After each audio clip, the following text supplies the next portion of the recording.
வந்தார். மத்தேயு எழுதின சுவிசேஷ புத்தகம் 9ஆம் அதிகாரம் 13வது வசனத்தை எடுத்தவங்க வாசிக்கலாம்.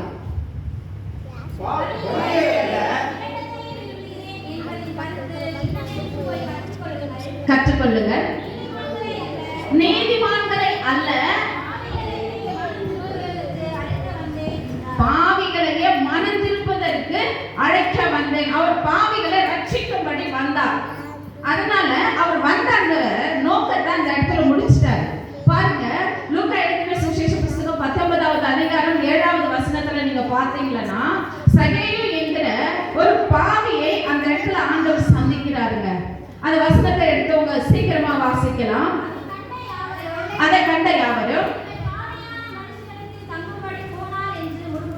எங்க போனாரா?